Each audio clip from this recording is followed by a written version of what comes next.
उपस्थित सर्व भाविक आणि सज्जन, आज रविवार खंडोबाचा दिवस आणि देशभरात सर्व पितरी अमावस्या हा पितरांचा महत्त्वाचा उत्सव. त्या निमित्तानं ज्या कुटुंबियांना आपल्या पितरांची तिथी माहीत नाही, त्यांनी आज आपल्या मृतपूर्वजांना महालय श्राद्ध तथा तर्पण श्राद्ध दिवसभरात आपण अर्पण करावं. तो आजचा पूर्वजांचा आशीर्वाद घेण्याचा दिवस आणि अमावस्या आहे. उद्यापासून घटस्थापना आश्विन महिन्याला सुरुवात होते आणि हा आश्विन महिनाभर देशभरात भगवतीचा उत्सव नवरात्र मोठ्या प्रमाणात गावोगावी साजरं होतं. ही पूर्व परंपरा आहे आणि या परंपरेनुसार उद्या आपण माता भगवतीला तथा भगवती उद्यापासून घटी बसते. 9 दिवस तिचे विश्रांतीचे दिवस असतात आणि म्हणून त्याला घटी बसणं असं म्हणतात. प्राचीन काळी महिषासूर तथा राक्षसांचा वध करताना भगवतीला खूप शक्ती खर्च करावी लागली आणि तो महिषासूर पायाखाली मरेना. त्याला शेवटी वचन घेऊन सर्व देवांची शक्ती एकवटून भगवतीनं सप्तशृंग गडाच्या पायथ्याशी महिषासुराचा वध करून या विश्वात आणि स्वर्गात देवांना स्वातंत्र्य मिळवून दिलं. त्याला घटस्थापना म्हणतात. भगवतीची देशभरात 52 शक्तिपीठं आहेत. पैकी महाराष्ट्राच्या वाट्याला 4 प्रमुख शक्तिपीठं आलेली आहेत. त्यात सप्तशृंग आहे. 18 हात भुजा लावून देवांचं आणि देशाचं आणि सज्जनांचं रक्षण करण्यासाठी भगवतीला खूप कष्ट पडले आणि त्याचं औचित्य आपण ठेवताना भगवतीचा आशीर्वाद मिळवताना तिला जे प्रिय आहे त्या गोष्टी करणं त्याला नवरात्र म्हणतात. म्हणून महाराष्ट्रात फार प्रमुख मोठं शक्तिपीठ म्हणून सप्तशृंगचा समावेश आहे. दुसरं मराठवाड्यात तुळजापूर आहे. पश्चिम महाराष्ट्रात कोल्हापूर आहे. विदर्भ आणि मराठवाड्याच्या सरहद्दीवर माहूर आहे. आणि महाराष्ट्राला ऊर्जा देण्याचं आणि आशीर्वाद देण्याचं काम ही शक्तिपीठं करत असतात आणि त्या आपल्या कुलदेवता आहेत. पैकी आपण आपल्या कुलदेवतेला सन्मानानं नवरात्र संपल्यावर तिचा सन्मान करावा. या 9 दिवसाच्या काळात भगवती विश्रांती घेते. तिची विश्रांती भंग करू नये म्हणून नवरात्र संपल्यावर कुलाचार कुलधर्म करताना भगवतीला अपेक्षित असणारी हिरवी साडी, हिरवा खण, ओटीचं सामान, पूर्णावरणाचा नैवेद्य आणि 5 ख वरचे पदार्थ भगवतीला अभिप्रेत आहे. तुम्हाला माहीत आहे, खवा आहे, खसखस आहे, खडी साखर आहे, खोबरं आहे. हे भगवतीच्या 11 अलंकारात पंचखाद्यांचा समावेश आहे आणि ते भगवतीला अतिप्रिय आहे. म्हणून वर्षातून एकदा तरी आपण कुलदेवतेच्या मुख्य स्थानावर जाऊन तिचा सन्मान आणि आशीर्वाद आपण घ्यावा. बऱ्याच वेळा मुलामुलींची शिक्षणात आडकाठी येते, विवाह प्रलंबित असतात, अनेक स्थळं बघतात, पसंती होत नाही. अशा अनेक बाबी कुलधर्म कुलाचारा वाचून प्रलंबित आहेत. म्हणून आपण वर्षातून एकदा तरी खंडोबाला जाऊन त्यांचा सन्मान करावा, देवीला जाऊन त्यांचा सन्मान करावा. आज खंडेरावांचा वार आहे. आपण आज सकाळी स्वामींच्या भोपाळीनंतर श्री मल्हारी सप्तशती या ग्रंथाचं सामुदायिक वाचन पठण केलेलं आहे. आमच्या प्रतिनिधींनी त्या ग्रंथाचा परिचय देऊन कुटुंब प्रतिनिधींनी प्रति रविवारी आपणाला कुटुंबात ज्या समस्या निर्माण झालेल्या आहेत त्याची मुक्तता हवी आहे, त्या कुटुंब प्रमुखांनी प्रति रविवारी हा मल्हारी सप्तशती ग्रंथाचं वाचन करावं. बऱ्याच वेळा कुटुंबात बाप बेट्यांचं जमत नाही, एकमेकाशी जमत नाही. मग समजून घ्यायचं खंडोबाचा काहीतरी रोष आहे. म्हणून वर्षातून एकदा तरी आपल्या खंडोबाला जाऊन त्यांना अपेक्षित बाब जी आहे, एक धोतर उपरणं, 1.25 पाव हळद, कांद्या वांग्याचं भरीत, पूर्णावरणाचा नैवेद्य, किमान वर्षातून एकदा तरी आपण खंडोबाची सेवा मनोभावे करावी. म्हणजे आपल्या कार्यात कुठलाही खंड होत नाही, त्याला खंडोबा म्हणतात. आणि जर समजा आपण सेवा बुद्धिपुरस्कर केली नाही तर खेळ खंडोबा झाल्याशिवाय राहत नाही, त्याला खंडोबा म्हणतात. म्हणून आपणाला कळकळीचं निवेदन आहे की आपण वर्षातून आणि प्रति रविवारी खंडोबाचं स्मरण जागरण करावं, मल्हारी सप्तशती वाचावी आणि कुटुंबात शांतता, सौख्य, समाधान या सेवेतून आपण मिळवावं, हे इतरांनाही सांगावं, यासाठी सांगण्याचं प्रयोजन.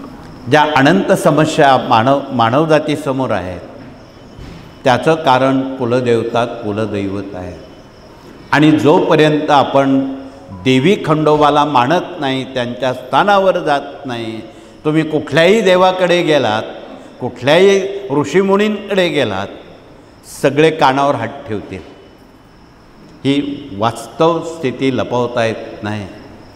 म्हणून हिंदू धर्मामध्ये कुलधर्म, कुलाचार, देवी खंडोबा याला विशेष महत्त्व दिलेलं आहे. अन्य बाकीची दैवत आहेत ती त्यांच्या परीनं काम करतात, परंतु दत्त महाराज असतील, स्वामी महाराज असतील, राम असतील, कृष्ण असतील, ही कुणाचीही कुलदैवत नाहीत. हे पण लक्षात घ्या. त्यांचं कार्य वेगळं आहे. ते विशिष्ट कामासाठी ते अवतार घेत असतात. दत्त महाराजांचा अवतार हा विशेष कलियुगासाठी स्वामींचा अवतार आहे.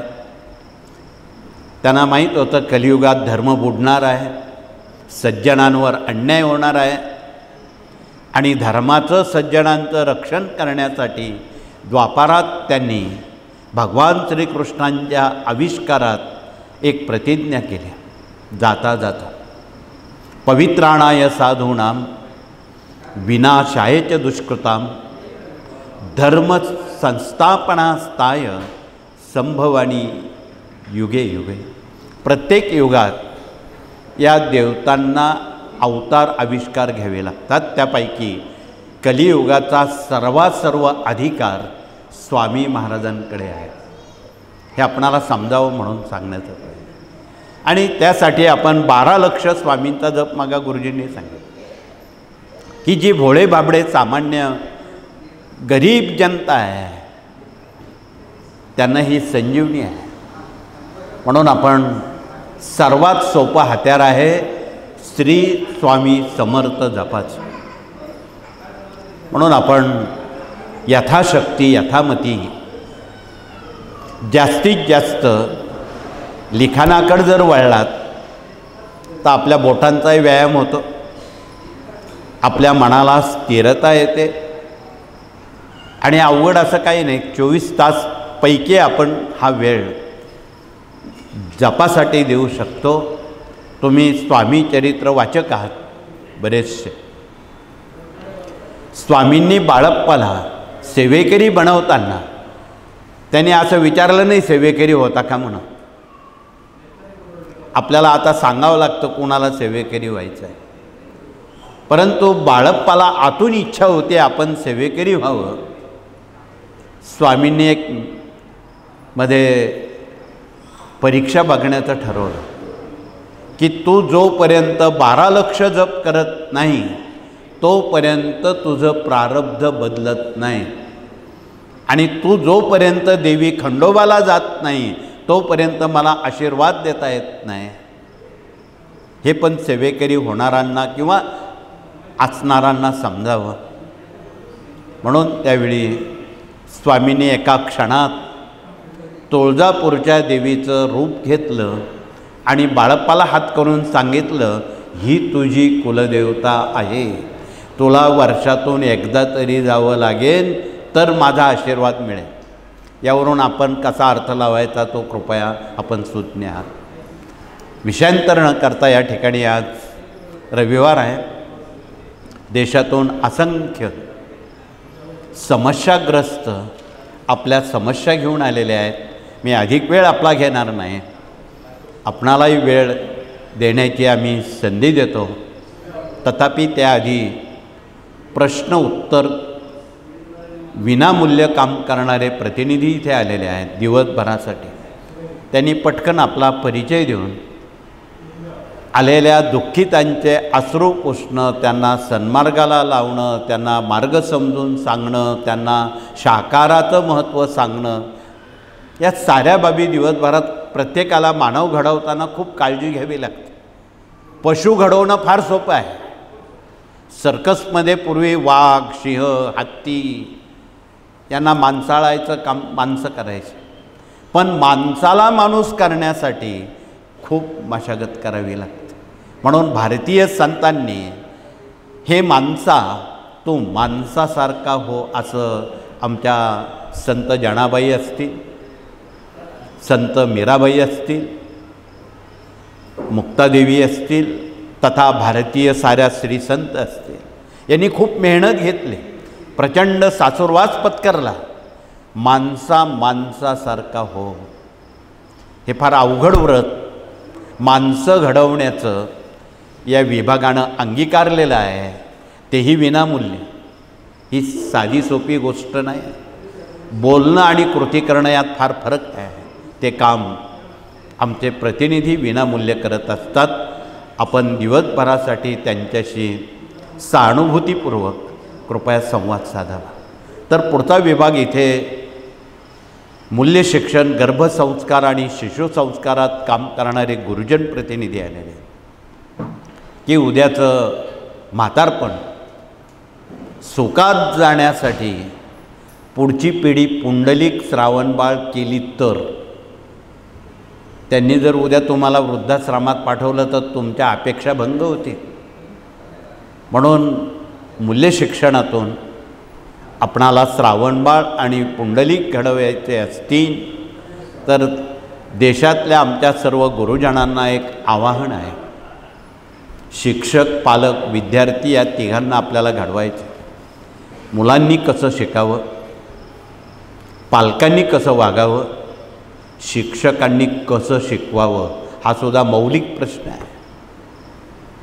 तथापि उद्याच्या 5व्या माळेला ललिता पंचमी आमचे गुरुजन प्रतिनिधी तुम्हा पालकांना, विद्यार्थ्यांना सांगणार आहेत.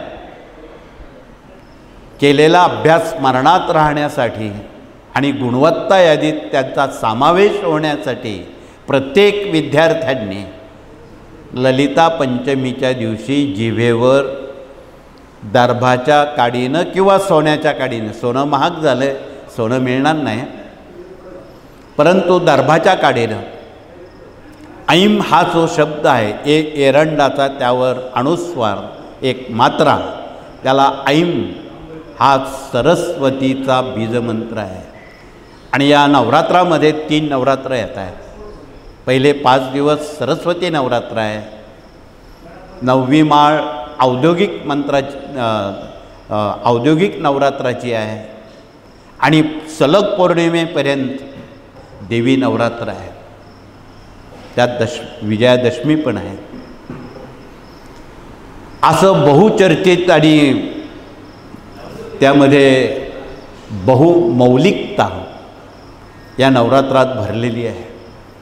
म्हणून आपण विद्यार्थ्यांसाठी असणारं नवरात्र, बुद्धीच्या दैवतांचं महत्त्व, औद्योगिक नवरात्र म्हणजे ज्यांच्याजवळ यंत्र मशिनरी आहे त्यांनी त्या दिवशी खंडे नवमीला त्याची पूजा करावी आणि रीतसर दुसऱ्या दिवशी दसऱ्याला ती मशिनरी वापरावी, हा त्याचा अर्थ आहे. दसऱ्याच्या दिवशी आपट्याच्या झाडाची पूजा करून त्याची पानं आणावीत, ती वर्षभर सुरक्षित ठेवावीत, पायमल्ली त्याची करू नये आणि तुम्हाला ज्यावेळी महत्त्वाच्या व्यक्तीला किंवा कोर्ट कचऱ्या संदर्भात भेटायचं कोणाला असेल त्यातली एक अर्ध म्हणजे 2.5 पानं सोबत न्यावे.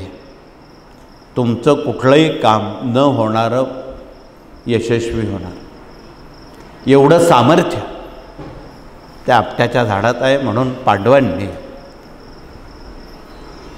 जय मिळण्यासाठी, यश मिळण्यासाठी त्या झाडाचा वापर त्यावेळी केला. त्या दिवसापासून जगात देशात ही परंपरा आजतागायत खंडित झालेली नाही. म्हणून आपणाला निवेदन आहे थोडक्यात की या नवरात्राच्या 15 दिवसात जास्तीत जास्त पाठ आपणाला सप्तशती का करायच्या आहेत. थोड्या वेळाने आमचे गुरुजी एक आगामी घटनाक्रम वाचून दाखवायचा आज विसरलेत. आगामी 2 महिन्यामध्ये अप्रिय घटना जगात देशात घडणार आहेत. वार तारीखासह त्यात सांगणार आहेत. जे नेपाळचं झालं तसं जगात सगळ्या देशांचं होणार आहे, त्यात भारतसुद्धा मागे नाही. जगामध्ये सर्व देशांमध्ये मोठ्या प्रमाणात अतिवृष्टी, खरं आता पावसाळा संपत आलेला आहे पण आता नव्यानं पावसानं जोर धरलेला आहे. अतिवृष्टी सर्व जगात होणार आहे आगामी 2 महिने. आगामी काळात मोठ्या प्रमाणात त्सुनामीच्या लाटा, त्सुनामी तयार होईल. समुद्रकाठचे जे देश आहे त्यांना लाल कंदील लागलेला आहे. मोठ्या प्रमाणात 8 रिश्टर 9 रिश्टर भूकंप होणार आहे. त्यात भारत आहे, गुजरात आहे, दिल्ली आहे, जम्मूपासून तर सर्व पाकिस्तानपर्यंत खूप मोठ्या प्रमाणात भूकंप होणार आहेत. खूप मोठी नुकसान, वित्त आणि मानवहानी होणार आहे. अनेक प्रकारच्या रोगराया त्यातून होणार आहे. कोरोनापेक्षा अवघड आजार आगामी काळामध्ये टपून आहेत. म्हणून या साऱ्या दुःखद आणि अप्रिय घटना थोपवायच्या असतील भगवतीच्या सेवेशिवाय नाही, स्वामींच्या जपाशिवाय नाही. म्हणून आपणाला ग्रहपाठ दिलेला आहे, जो कोणी 12 लक्ष स्वामींचा जप करेल तो या संकटातून सुटला जाईल. त्यावर हे संकट येणार नाही.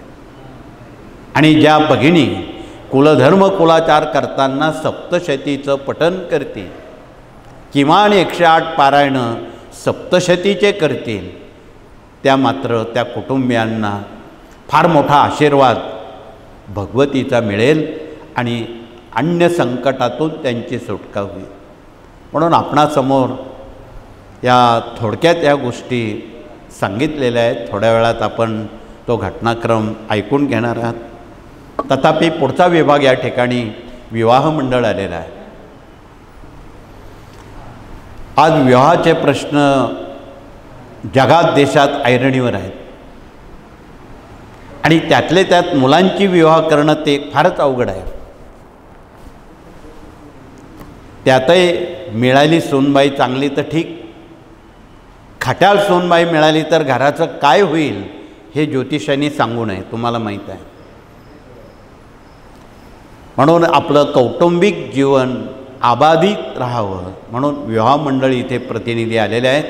त्यांनी आपला परिचय देताना त्यांच्याकडे आत्ता सुमारे 1.5 लाख राज्याच्या 36 जिल्ह्यातून वधूवरांची नोंद प्राप्त झालेली आहे.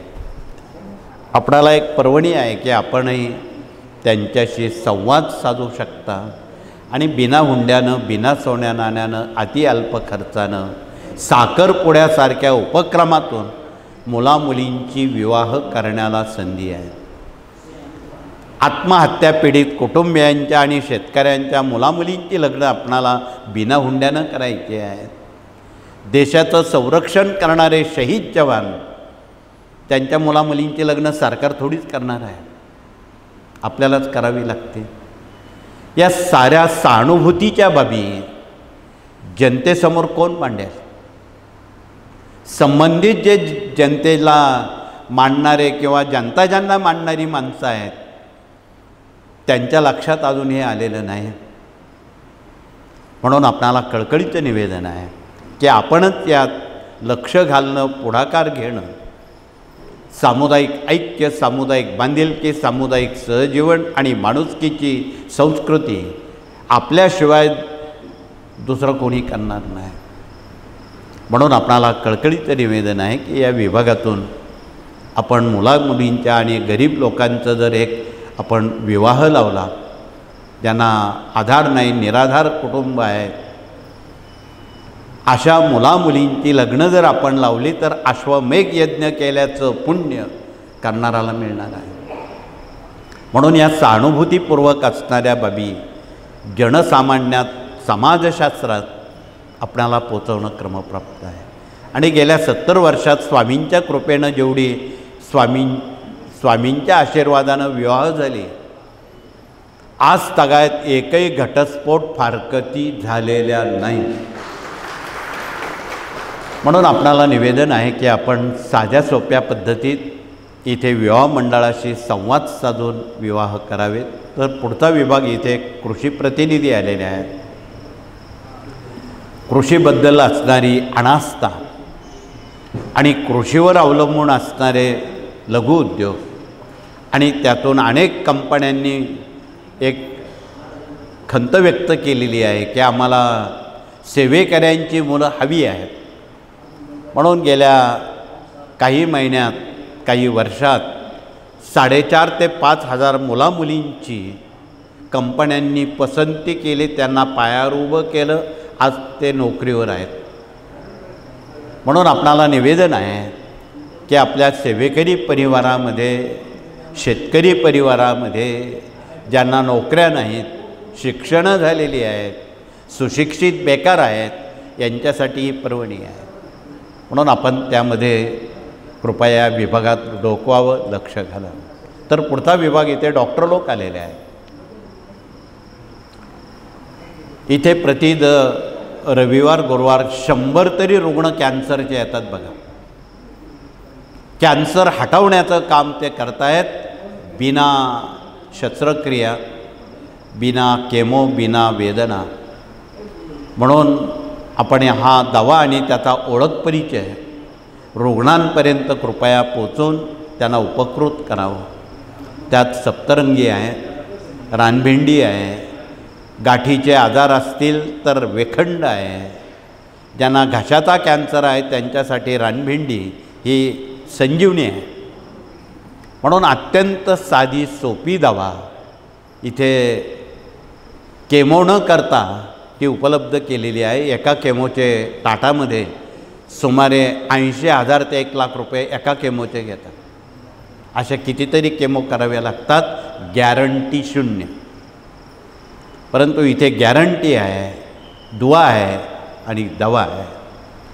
आणि महाराज हे डॉक्टर स्वरूपात रुग्णांना अचानक भेटी देऊन त्यांचं कसं भलं करतात, अशा अनुभूती कितीतरी आहेत. म्हणून आपणाला निवेदन आहे की गोरगरीब जनता ती अपेक्षित आहे, त्यांना दिलेलं आयुष्य तेवढं मिळावं, त्यांना सुखात निरोगी जीवन जगता यावं, हा त्यामागचा उद्देश आहे. म्हणून आपणाला कळकळीचं निवेदन आहे. म्हणून आपण त्र्यंबकेश्वरला येणाऱ्या कुंभापूर्वी मोरेदादा चॅरिटेबल हॉस्पिटल तथा आरोग्यधाम आता अंतिम टप्प्यात आलेलं आहे आणि त्या ठिकाणी येणारे संत महंत जे काही कॅन्सरग्रस्त आहे त्यांची सेवा करण्याला डॉक्टरांना एक नामी संधी या कार्यानं उपलब्ध करून दिलेली आहे. कृपया तिचा आपण लाभ घ्यावा हे कळकळीचं आवाहन. सांगण्यासारखं बरंच काही आहे, म्हणून या विभागातून हे काम करण्याला संधी आहे. हे आपणाला बसणाऱ्यांना सांगता आलं पाहिजे की या कार्यातून काय काय कामं केली जातात. इतर कोणी करत नाही ही कामं, ती ह्या कार्यातून केली जातात हे आपणाला माहीत असावं. अन्य आध्यात्मिक मार्गात अनेक जटा भगवे कपडे घालणारी माणसं तुम्हाला भेटतील, परंतु हा दृष्टिकोन केवळ फक्त सेवेकऱ्यांमध्येच आहे हे विसरून चालणार नाही. पुढचा विभाग या ठिकाणी वास्तुतज्ञ, इंजिनियर, आर्किटेक्ट आलेले आहेत. त्यांनी आपला परिचय देऊन वास्तुसंदर्भात जे काही अज्ञान आहे ते दूर करावं. बंद पडलेली घड्याळं घरात आहेत. आमच्या भगिनींच्या किचन ओट्याला काळा दगड लावलेला आहे. अशा भगिनींनी कृपया हात वरती करावेत, म्हणजे त्यांना आपल्याला उपाय देता येतील. धन्यवाद. घरी गेल्यावर तोडफोड न करता त्याला पिवळा रंग किंवा पांढऱ्या रंगाचा ऑइल पेंट दिला तर त्यातून तुमची सुटका होणार आहे. कोणती? आजारपणांची, डोक्यावर असणारं कर्ज, याची अनुभूती तुम्हाला काळा दगडाचा रंग बदलल्याबरोबर मिळणार आहे. काळा दगड हा घरात असेल तर नकारार्थी ऊर्जा तो वाढवतो. म्हणून कळकळीचं सांगणं आहे. सांगण्यासारख्या प्रत्येक विषयात खूप बाबी आहेत. कृपया आपण ज्ञानदान 1 ते 4 ग्रंथाची जर पानं चालली तर वास्तुशास्त्राचं परिपूर्ण ज्ञान, राहण्याच्या वास्तू, व्यावसायिक वास्तू, सरकारी वास्तू, ग्रामपंचायतपासून तर लोकसभेपर्यंत कार्यालय कशी असावी, तोडफोड न करता त्या उपाय काय करावेत, यावर हे सारे प्रतिनिधी उभे असणारे आपणाशी चर्चा करतील किंवा संवाद साधतील. पुढचा विभाग कायदेशीर सल्लागार म्हणून आमचे वकील आणि न्यायमूर्ती आलेले आहेत.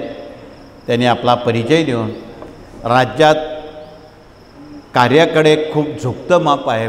जो तो त्याला वाटतं आपल्याही गावात केंद्र व्हावं, पण ते कायद्याच्या चाकोरीत हवं. म्हणून त्यांना उपजत गुणांनी जे मार्गदर्शन केलं जातं त्या संबंधितांनी कायदेशीर सल्लागारांच्या चौकटीतून हे कार्य पुढे न्यावं हे कळकळीचं आवाहन. सोबत प्रशासकीय कामकाज आणि प्रशिक्षण प्रतिनिधी आलेले आहेत. त्यांच्यासोबत स्वयंरोजगार विभाग, पर्यावरण प्रकृती विभाग, पशुगोवंश विभाग, माहिती तंत्रज्ञान विभाग, युवा प्रबोधन विभाग, याज्ञिकी विभाग, देशविदेश अभियान विभाग, दुर्ग अभियान विभाग हे 8ही प्रतिनिधी आपल्यात हजर आहेत. या कार्यातून नेमकं काय काम केलं जातं हे जनतेला फार कमी लोकांना माहीत आहे. ते कोण माहीत करेल? केवळ जपतप करणं एवढ्यापुरता हा मार्ग नाही, तर जनतेचं सर्वार्थानं कल्याण करून घेण्याची क्लुप्ती तथा मार्गदर्शन या 18 विभागांमध्ये आहेत. ते जनतेपर्यंत सहानुभूतीपूर्वक कृपया आपण पोचवावं हे कळकळीचं आवाहन. हा ध्वज आहे.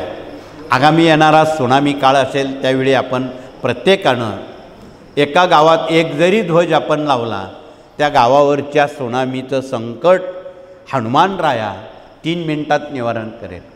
हा ध्वज हनुमानजींचा आहे. का? ते वायुपुत्र आहेत. म्हणून प्रत्येक गावाच्या विशीवर मारुतीरायाचं मंदिर पूर्वजांनी का बांधलं? गावावर संकट टाळण्यासाठी त्यांची नेमणूक आहे. म्हणून ते कृपया आपण भावार्थ समजून घ्यावं. आणि आपल्या ऋषीमुनींनी या देशात भूकंप होऊ नये म्हणून भुवनेश्वरला ती तजवीज केलेली आहे. भुवनेश्वरला ओरिसा राज्यामध्ये हे भुवनेश्वर यंत्रदेवता स्थापन केलेली आहे. परंतु गेल्या 40 वर्षात बोलण्याजोगं नाही, ते दुर्लक्षित स्थिती झालेली आहे. त्या यंत्राला तडे पडलेले आहेत, कचरा साचलेला आहे, ढुंकून कोणी बघत नाही. म्हणून या देशावर दुर्लक्षित अवस्था या देवदेवतेंची झाल्यामुळं अप्रिय घटना घडण्याचं हे कारण असावं. म्हणून आम्ही यावर असं सुचवलं, हे सगळ्यांना ओरिसात जाणं अशक्य आहे. प्रत्येक गावात मारुती मंदिरात किंवा सेवा केंद्रात या यंत्राची जर आपण साधीसुधी स्थापना केली तरी मोठा भूकंप होणार नाही. झाला तर छोटा होईल, 1 किंवा 2 रिश्टर. परंतु आगामी काळात 8-10 रिश्टरपर्यंत जगात भूकंप होणार आहेत आणि त्याची तीव्रता थांबवण्यासाठी हे भुवनेश्वरी यंत्र काम करणार आहे. भूकंप होतील परंतु त्याचा त्रास होऊ नये म्हणून याची स्थापना आवश्यक आहे. या साऱ्या बाबी मानव कल्याणाच्या दृष्टीनं अत्यंत मौलिक आणि उपयोगाचे आहेत. हे बाहेर कोणी सांगणार नाही.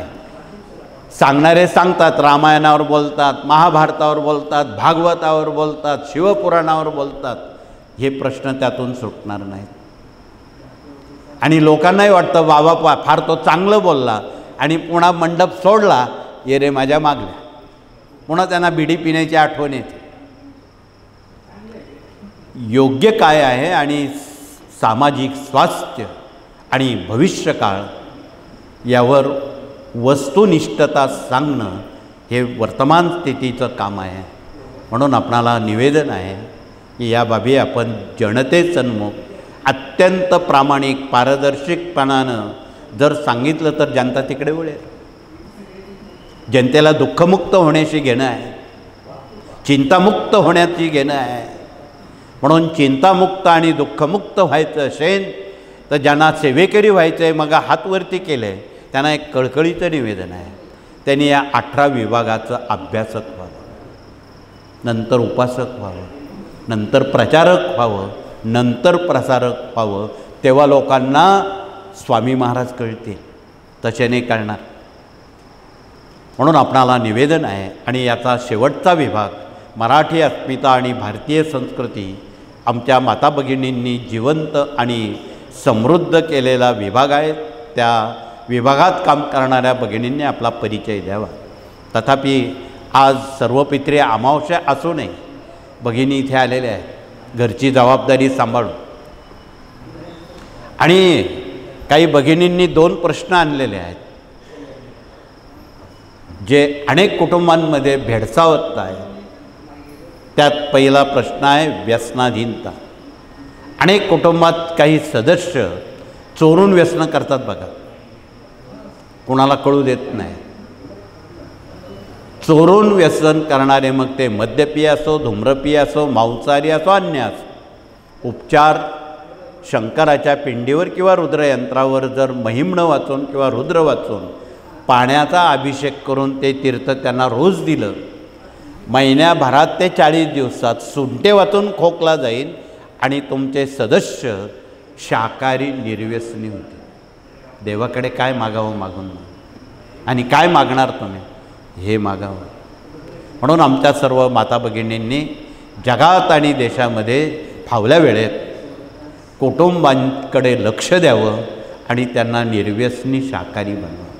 एवढंच कळकळीचं या विभागातून सांगताना. दुसरा प्रश्न, डोक्यावर वाढणारं कर्ज. काही केल्यानं कमी होत नाही, ते वाढतं आहे. उत्तर आहे श्रीयंत्र. म्हणून जगातल्या आज अनेक आमच्या सेवेकरी परिवारातल्या भगिनी खूप श्रद्धेनं, खूप अभ्यासानं, खूप संशोधनानं श्रीयंत्राच्या त्या उपासक अभ्यासक आहेत. हे श्रीयंत्र आहे. लक्ष्मी नारायणांचं ते आसन आहे. आणि प्रतिपौर्णिमेला जगातल्या अमेरिकेत असणाऱ्या, अन्य देशात असणाऱ्या अनेक महाराष्ट्रातल्या भगिनी, अनेक कुटुंब आपल्या देशासह राज्यासह प्रतिपौर्णिमेला स्वतः अभिषेक नवे सत्यनारायण करतात. स्वतः एक वाटीभर शिरा बनवतात. ही मराठी 5 अध्यायाची पोथी घेतात, 3 सुपाऱ्या मांडतात आणि ही कमळगड्ड्याची माळ त्या श्रीयंत्रावर कमळ म्हणून अर्पण करतात. कारण लक्ष्मीचं वाहन कमळ आहे. आपल्याजवळ एवढी कमळं नाहीत रोज 108 वाहण्याजोगी, ती दुर्मिळ आहे. आणि प्रतिपौर्णिमेला वाटीभर शिऱ्याचा प्रसाद दाखवून हे 5 अध्याय वाचून झकासपैकी फावल्या वेळात अर्धा पाऊण तासात सत्यनारायण स्वतः करतात. फार वेळ लागत नाही. तथापि इथे आलेल्या ज्या भगिनी आहेत, ज्या प्रतिपौर्णिमेला स्वतः सत्यनारायण करतात, त्यांनी हात वरती करावा. थोडेसे हात आज वरती आलेले आहेत, त्यांना धन्यवाद आहेत. परंतु ज्यांना हात वरती करता आले नाही किंवा ज्या भगिनी नवीन आहेत, त्यांना कोण सांगेल? तुम्हीच सांगा. हात वरती असणाऱ्या भगिनींनी त्यांना मार्गदर्शन करावं. कुठली चांगली गोष्ट सांगताना भला करो भला होगा, सांगणाऱ्यांना काही टक्के पुण्य मिळतं. म्हणून इथे असणाऱ्या अन्य भगिनींनी सत्यनारायण पूजेचं महत्त्व आपल्या घरचे घरी, आणि ते बिना खर्ची काय, सत्यनारायण एवढा खर्च येत नाही. त्याला मूठभर गहू, मूठभर तांदूळ, फार झाले 3 सुपाऱ्या, ही 5 अध्यायाची पोथी आणि वाटीभर शिरा, संपलं. हे सगळ्या गोष्टी तुमच्या घरात आहेत. बाजारातून अन्य बाबी महागड्या आणण्याचं प्रयोजन नाही. गरीब माणसाला सुद्धा, कुटुंबियांना या विधीत सहभाग घेता येतो. म्हणून कळकळीचं निवेदन आहे की आपण या पद्धतीनं जर जनतेला चांगल्या भाषेत सांगितलं, खूप भगिनी तिकडे वळतील, त्यांच्या कुटुंबाचं भलं होईल. आणि लक्ष्मी कुणाला नको आहे? गेल्या 50 वर्षात आमच्याकडं अजून अशी एकही व्यक्ती आली नाही की त्यांनी सांगितलं आम्हाला लक्ष्मी नको आहे म्हणून. असं कुणी आलेलं नाही. म्हणून या साऱ्या बाबी आपण कृपया सौजन्य आणि सामुदायिक सहजीवनातून सर्वांपर्यंत कृपया पोचवाव्यात, एवढंच प्रामाणिकपणानं सांगून मी अधिक आपला वेळ न घेता वेळेला विराम करून उद्यापासून आपणाला आपला पुढचा अभ्यासक्रम नवरात्राचा आहे. स्वामींचा जप द्यायचा आहे, सप्तशतीचे पाठ करायचे आहेत, कुलधर्मकुलाचार करायचे आहेत. आणि नवरात्रात देवीच्या मुख्य ठाणावर गर्दी न करता सवडीनं आपण जा. इतर लोक करतात तसं करू नका. लोक खूप नवरात्राच्या वेळी गर्दी करतात. भगवती विश्रांती घेते, तिची विश्रांती भंग पावे. यथा देहे तथा देवे. म्हणून कृपया नवरात्रात गर्दी न करता आपण एरवी 360 दिवस भगवती तेच काम करते ना. ते काय नवरात्रातच जागी असते आणि इतर दिवशी झोपलेली असते, असं थोडीच आहे. म्हणून आपण आपल्या सवडीनं आणि सुट्टीच्या दिवशी, आपल्या सवडीच्या दिवशी आपण मूळ ठाणावर जावं, सन्मान करावा. गर्दीच्या दिवशी जाऊ नये. हा आपण एक मनाला निश्चितपणे आवर घालण्यासाठी हे आपण करावं, एवढंच कळकळीचं सांगून येणाऱ्या उद्याच्या अश्विन महिन्याच्या आपणा सर्वांना मनापासून शुभेच्छा, धन्यवाद देऊन हात जोडून आपण प्रार्थना करू. आणि प्रार्थनेनंतर सर्वप्रथम नंबर 1च्या गेटनं भगिनी समाधीमठ औदुंबराला केवळ वळसा घालून दरबारात येतील, हात जोडतील. मधल्या गेटनं जागेवर बसतील. पाठोपाठ नंबर 2च्या गेटनं पुरुष प्रतिनिधी मौनानं भगिनीनंतर ते दरबारात येतील. जुन्या लोकांनी मुजरा न करता केवळ हात जोडून नमस्कार करावा. मुजरा केल्यावर मागचा माणूस पडतो, चेंगराचेंगरी होते गर्दी असल्यावर, तेवढं कृपया टाळावं. एवढंच सांगून आपण प्रार्थना करू आणि हे सत्र या ठिकाणी थांबू. श्री स्वामी समर्थ.